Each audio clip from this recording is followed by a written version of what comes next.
First ever factory outlet Mukunda jewellery KPHP Kothapet Khammam Somajiguda Hanamkonda. వాగర్థావివ సంపృక్తౌ వాగర్థ ప్రతిపత్తయే జగతః పితరౌ వందే పార్వతీ పరమేశ్వరౌ సదాశివ సమారంభాం శంకరాచార్య మధ్యమాం అస్మదాచార్య పర్యంతం వందే గురు పరంపరాం.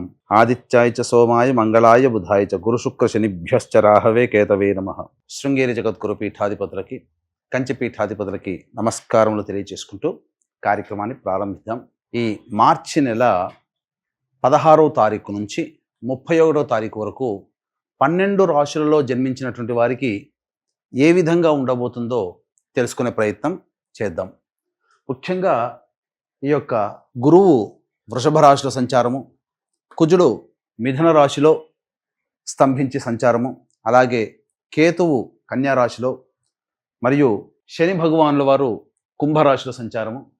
ఇక 12వ రాశి అయినటువంటి మీనరాశిలో శుక్రుడు, రాహువు, రవి, బుధుని యొక్క సంచార ప్రభావం వెరసి ఈ 12 రాశుల మీద ఈ నవగ్రహాల యొక్క ప్రభావం ఏ విధంగా ఉండబోతుంది, అలాగే మనము దైనందినటువంటి జీవితంలో భాగంగా 16వ తారీఖు నుంచి 31వ తారీఖు వరకు మంచి రోజులు ఏంటి, చెడ్డ రోజులు ఏంటి, ఏ రోజుల్లో ఖర్చు ఎక్కువగా ఉంటుంది, ఏ రోజుల్లో ఆదాయం ఎక్కువగా ఉంటుంది, ఏ రోజుల్లో అనుకున్నటువంటి పనులు పూర్తి చేసుకోగలుగుతారనే విషయాల గురించి క్లుప్తంగా తెలియజేసే ప్రయత్నం చేస్తాను.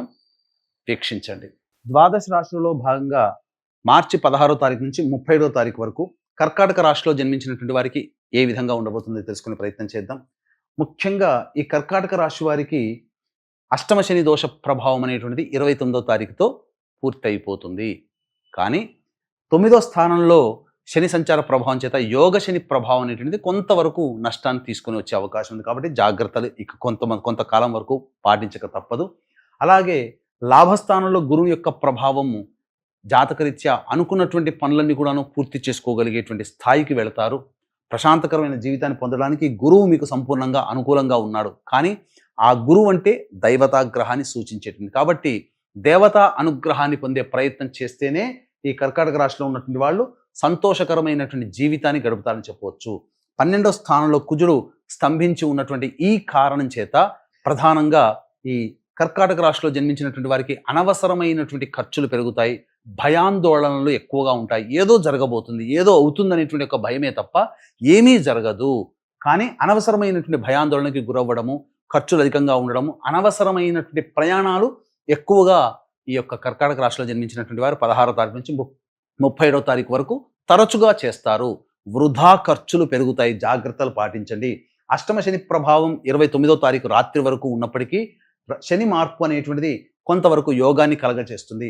అంతేకాకుండా భాగ్యస్థానంలో శుక్రుడు, రవి, బుధుడు, రాహు ఈ కొన్ని గ్రహాల కారణం చేత మీకు ప్రధానంగా, అంతేకాకుండా సూర్యగ్రహణ ప్రభావము మరియు షష్టగ్రహ కూటమి ప్రభావం భాగ్యస్థానంలో ఉండడం, ఈ కారణం చేత శని కూడా మార్పు చెందుతున్నటువంటి కారణం చేత ముఖ్యంగా అదృష్టం అనేటువంటిది దగ్గర దాకా వచ్చి వెనక్కి వెళ్ళిపోవడం, అన్ని అవకాశాలు వస్తున్నట్టుగానే వస్తుంటాయి, వెనక్కి వెళ్ళిపోతుంటాయి.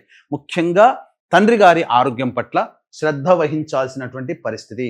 అంతేకాకుండా ప్రధానంగా న్యాయ సంబంధమైనటువంటి విషయాల్లో మీకు అనుకూలంగా ఉన్నట్టు అనిపిస్తుంది, కానీ ప్రతికూలంగా మారే సంఘటనలు ఉంటాయి. అంతేకాకుండా విదేశీ విద్య, విదేశీయానానికి సంబంధించి చేయ ప్రయత్నాలు మాత్రం కొంతవరకు విద్యార్థులకి కలిసి వస్తాయని చెప్పవచ్చు. వివాహపరమైనటువంటి ప్రయత్నాల్లో ఉన్నటువంటి వాళ్ళకి కొంత సదవకాశము అని చెప్పవచ్చు. సంతానపరంగా చూసుకున్నట్లయితే ప్రధానంగా కొంత సమయం వేచి చూడక తప్పదు. ఉగాది తర్వాత సంతానం కోసం ప్రయత్నం చేసినట్లయితే తప్పకుండా సంతానవంతులు అవుతారని చెప్పవచ్చు. అయితే 16 నుంచి 31వ తారీఖు వరకు రోజువారీ కార్యక్రమాల భాగంగా ఏ విధంగా ఉండబోతుందో తెలుసుకునే ముందు ఈ యొక్క కర్కాటక రాశిలో జన్మించినటువంటి వారికి ప్రధానంగా ఈ షష్టగ్రహ కూటమి మరియు సూర్యగ్రహణము, శని మార్పు కూడా ఉన్నటువంటి కారణం చేత కొంత ఇబ్బందికర పరిస్థితులు. వీటితో పాటుగా మేషము, మిథునం, కర్కాటకం, సింహం, కన్య, వృశ్చికం, ధనుస్సు, కుంభ, మీన రాశిలో జన్మించినటువంటి వారికి దోష నివారణార్థమై సర్వదోష నివారణ పూజలు, హోమాలలో భాగంగా 29వ తారీఖు రోజున సాయంకాలం 6 గంటల తర్వాత, అమావాస్య సందర్భంగా 6 గంటల తర్వాత ప్రత్యంగిర, బగళాముఖి, వారాహి, రాజశ్యామల, ధూమవతి హోమాలతో పాటు విద్య, వివాహ, ఉద్యోగ, దాంపత్య, అనారోగ్య సమస్యల నివారణకి హోమాది కార్యక్రమాలు అనేటువంటివి చేయించడం జరుగుతుంది. 29వ తారీఖు సాయంత్రం 5 గంటల లోపల మీ గోత్రనామాలు నమోదు చేసుకోవచ్చు. అవకాశం ఉన్న వాళ్ళు కార్యక్రమం తదనంతరం కాంటాక్ట్ చేసి పూర్తి వివరాలు తెలుసుకోవచ్చు. ఇక గమనించుకున్నట్లయితే 16వ తారీఖు రోజున సంపూర్ణముగా యోగదాయకంగా ఉంటుంది. రాని బాకీలు వసూలు అవుతాయి. మీ యొక్క కుటుంబ సభ్యులతో ఆనందంగా గడుపుతారు. మీకున్నటువంటి అవసరాలు ఏవైతే ఉంటాయో అవన్నీ ఇతరుల ద్వారా పూర్తి చేసుకుంటారని చెప్పవచ్చు. 17, 18, 19, 20, 21 తారీఖుల్లో జాగ్రత్తలు పాటించండి. వాహనాన్ని నడిపేటప్పుడు జాగ్రత్తగా ఉండాలి. తల్లిగారి ఆరోగ్యం పట్ల శ్రద్ధ వహించాలి. మీ ఆరోగ్యం పట్ల కూడా శ్రద్ధ వహించాలి. కొంత అనారోగ్య సూచనలు కలుగుతున్నాయి. అలాగే ఇంట్లో చికాకుగా ఉండడము, ఎక్కువగా బయటనే గడపాల్సినటువంటి పరిస్థితి రావడము, గృహోపకరణాలు, వాహన మరమ్మతులకి ఖర్చులు కూడా అధికంగా ఉంటాయని చెప్పవచ్చు.